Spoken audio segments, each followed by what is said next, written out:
어떻게 생각해요? 좀 네, 그거는 진짜 궁금하긴 어떻게 생각하세요? 하더라고요. 이번에 법안에는 없죠? 그러니까 자신들의 그 사유재산을 보장해달라는 게 두 가지 쪽으로 나오는데 하나는 말씀하신 지금 쓰고 있는 건물의 그 이제 개보수 그리고 또 하나는 뭐냐면 아니 유치원 교육은 국가가 무상으로 한다며 의무 교육을 할 거라며 우리도 똑같이 공적 영역을 담당하고 있는데 왜 우리는 유치원에 그 쓰이는 건물하고 땅을 우리가 제공하고 있는데 여기에 대해서는 아무런 대가를 안 해주냐. 네네. 임대료 내놓으라는 얘기도 아니고. 사실 그렇죠. 그러니까 임대사업자가 아니시니까 처음에 이분들이 유치원 허가를 받을 때, 인허가 받을 때 정부가 따로 땅이랑 건물을 못 해주지만 유치원 사업을 할 수 있도록 할 때 자기가 건물과 땅을 제공해야 된다는 걸 다 알고 그걸 준비해서 오신 거예요. 그렇지. 그 관계 법령을 다 준수하겠다고는 서약까지 하신 분들이에요. 근데 이제 와서 유치원에 사용하는 거 이거 우리 거 임대료를 정부가 또 따로 내주라라고 하는 건 적절치 않아요. 해줘야 되는 거 아니에요? 세금 감면. 아, 그건 하고 있어요. 하고 있을까요? 예. 그러니까 전혀 세금 관련해서는 그러니까 저 혜택이 다 있고요. 제가 드리고 싶은 말씀은 뭐냐면 건물 적립금은 정부에게 확인해 보니까 하려고 생각하고 있더라고요. 그러나 이미 유치원 사업을 할 때 그 건물과 땅을 자기들이 가지고 와서 해야 되는 건 줄 알면서 왔었으면서 이거를 지금 내놓으라 이제 와서 내놓으라고 하는 것도 문제고 또 하나는 아니 회계 투명하게 하자는데 그거하고 맞바꾸려고 그러더라고요. 임대료를. 그게 무슨 상관이에요. 그러니까 안 맞는 얘기를 서로 지금 하고 계시는 거거든요. 국민들 귀에는 어떻게 들리냐면 이런 네. 것처럼 들리거든요. 예컨대 아이고 더러워 나 유치원 안 해도 내가 건물만 갖고 말이야 임대만 해도 이동 나오는데 뭐 그렇게 들리거든요. 그 대응을 그러니까 우리가 잘못했다 그러는 거죠. 근데 저는 그렇게 봐서는 안 될 것 같아요. 왜냐하면 또 오늘도 악마의 대변인 왔어요. 아, 그것도 용기야 중요한. 이 사람들이 우리는 자영업자다라고 얘기하잖아요. 그게 법률상 정확한 얘기입니다. 그렇죠. 예? 그게 도덕적으로 어떻게 교육자가 이렇게 얘기할 게 아니에요. 유치원 회계에 있는 돈을 뭐 성인용품 사고 명품백 사고 해외여행 나가 쓰잖아요. 학교 법인의 돈을 그렇게 쓰잖아요. 초중고의 학교를. 그거 횡령이 돼요. 감옥 갑니다. 유치원에서 그 돈을 그렇게 쓰잖아요. 횡령죄로 처벌됩니까? 안 되죠. 안 됩니다. 지금 판례로는 안 되죠. 안 돼요. 왜 안 되냐? 법원에서 구별을 해주고 있는 거예요. 초중교 학교와 유치원은 다르다. 그런 제도에서 사업을 시작한 사람들이에요. 그런데 어느 순간 2012년부터 뭐 국가에서 지원을 하겠다라고 하면서 전액을 지원하는 것도 아니에요. 일부 지원을 해주면서 이것을 국공립 유치원과 똑같이 하겠다라고 하니까 반발이 있을 수 있는 거예요. 그러니까 그 부분을 우리가 이해하지 못하고 저 사람들 땡깡 부린다라고 해서만은 안 된다는 거예요. 우리 그 정변 말씀하신 내용 중에 제가 정확하게 좀 제가 이해하고 있는 바를 말씀을 드리면 유치원의 그 수입은 세 가지입니다.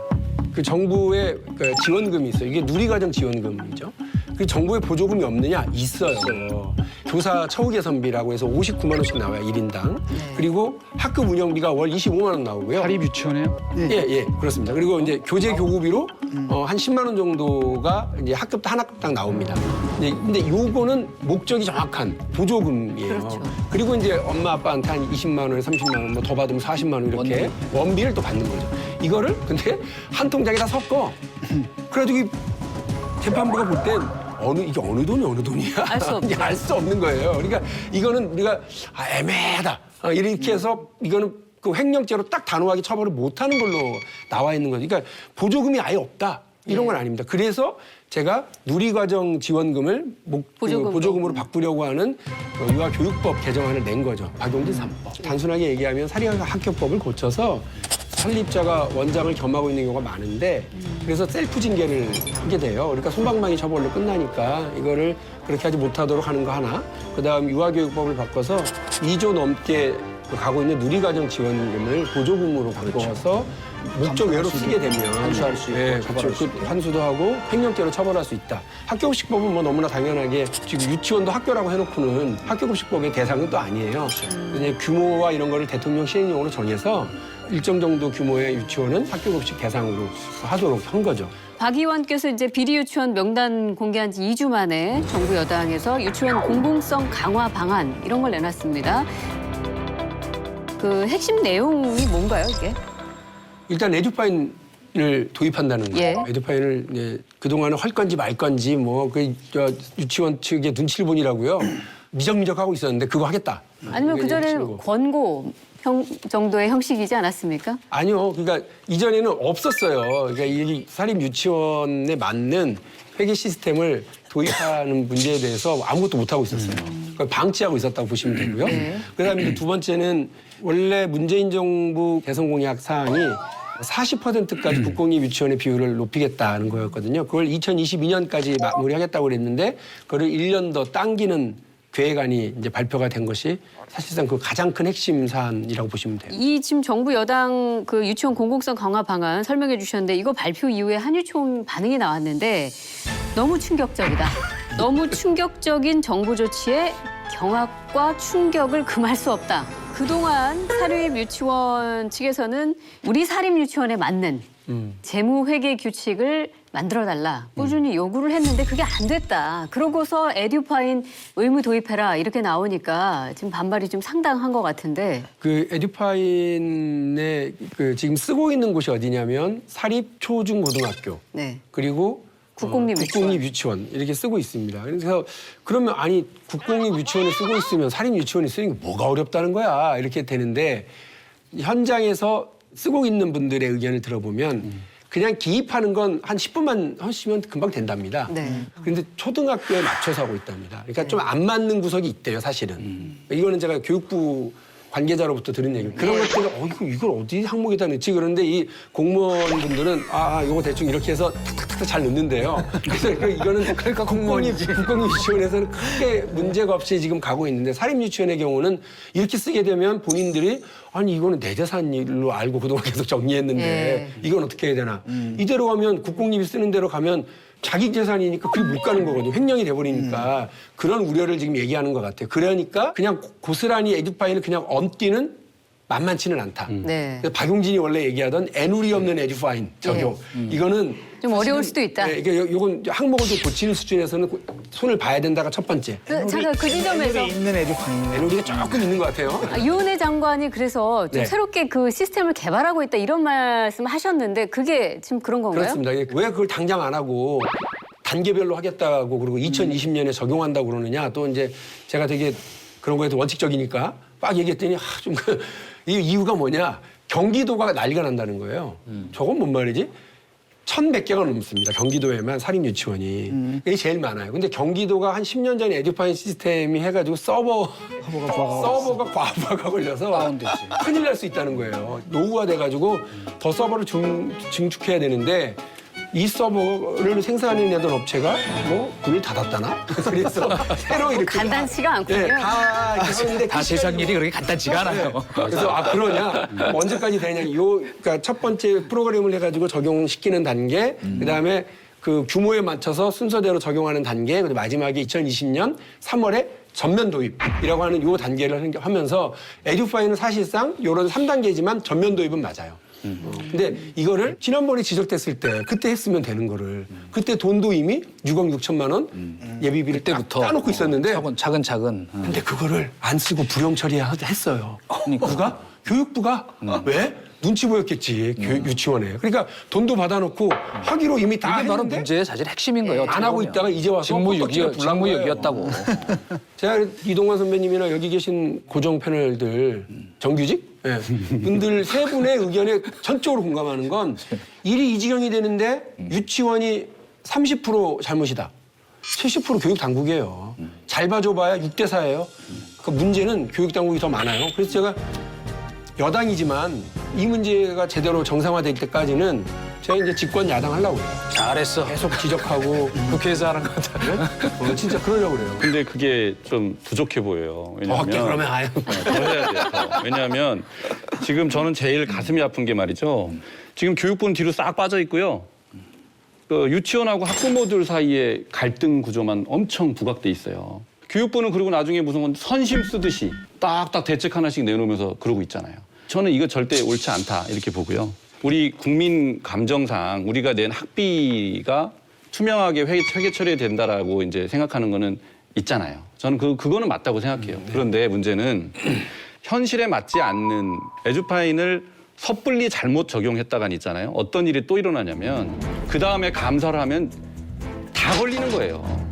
왜냐하면 에듀파인에서 그게 그대로 적발이 되잖아요. 근데 이거는 안 맞아. 그렇기 때문에 일정을 너무 딱 정해서 그렇게 하는 것보다는 굳은 의지를 갖고 하되 충분한 시간을 거쳐서 억울한 피해자가 나오지 않도록 시스템을 잘 정비해야 된다. 10명의 범죄자를 놓치더라도 1명의 억울한 희생자를 만들면 안 된다라는 그 법칙이 이번 사립 유치원 사태에서도 꼭 적용돼야 된다. 특히 교육 문제이기 때문에 그래요. 아무리 사립 유치원에 이렇게 적합한 딱 맞는 회계 시스템을 도입한다 하더라도요.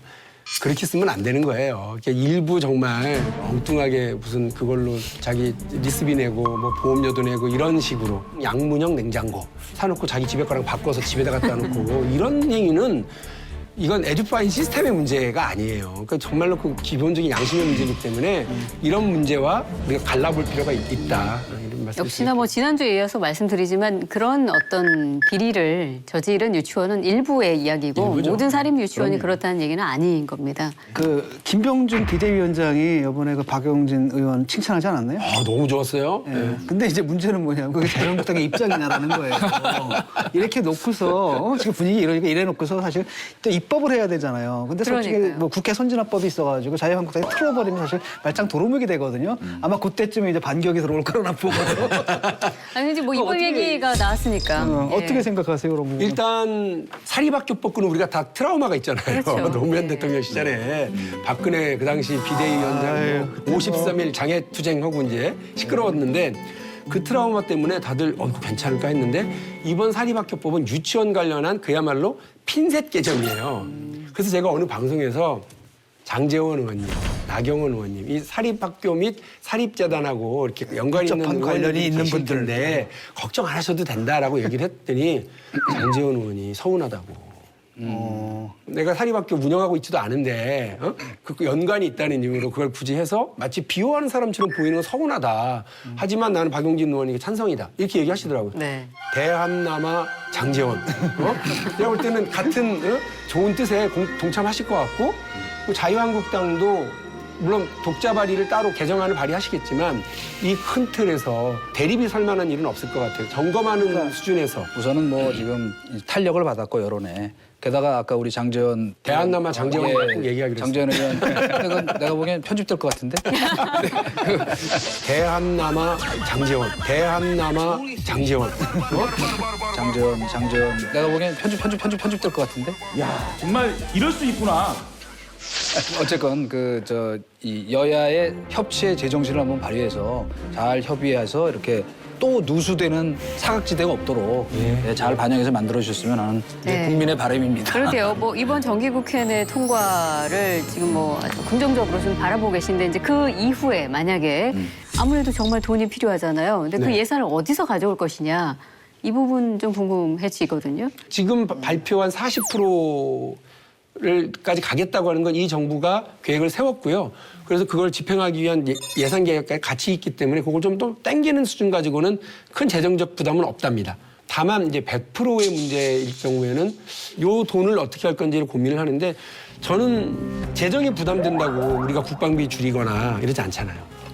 나라 안보에 단순히 외적이 쳐들어오는 문제뿐만이 아니라 내부적으로 우리의 나라의 주인을 키우는 문제인데 재정 탓만하고 있을 수는 없다고 저는 보거든요. 이건 장기적으로 마련해서 가면 된다고 보거든요. 네. 근데 뭐 저출산 대책이라는 게 따로 있는 게 아니라 이런 거거든요. 그럼요. 애들 낳았으면 네. 키울 수 있게 해줘야 될 거 아니에요. 맞아요. 거기에 우선적으로 재정적이 투입돼야 되는 거고 거기서 프라이어리티의 문제잖아요. 우선권의 문제고 그건 뭐 큰 문제는 아니라고 봅니다. 네. 예산 문제에 대해서 뭐 이제 사실 걱정이 많지만 이 우선순위의 문제지 사실 예산이 이게 대단한 부담 가는 것은 아니다라는 얘기를 하고 싶어요. 뭐냐? 전 이러면 뭐 혹시 대한민국에 못 살지도 모르지만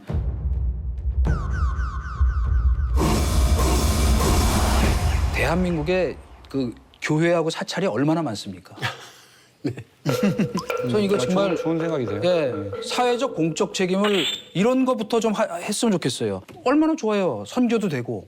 그러면 자기네가 책임지고 이를테면 뭐 한 몇백 명 단위의 유치원 만들어서 사회 공헌 차원에서 할 수 있거든요. 종교 시설이면 세금도 감면이죠. 하면 되고요. 세금도 거의 안 내. 왜 이런 거 안 하냐고.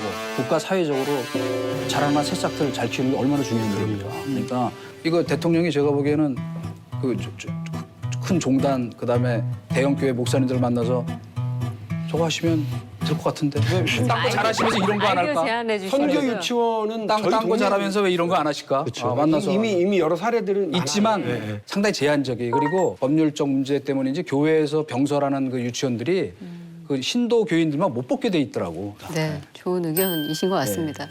이거 우리 보셔야 되는데. 박용진 왜 보실 의원님은 겁니다. 지치지 않으시고 또 계속해서 이 유치원 비리 근절을 위해서 끝까지 힘써주시길 응원드리겠습니다. 네, 최선을 다하겠습니다. 네.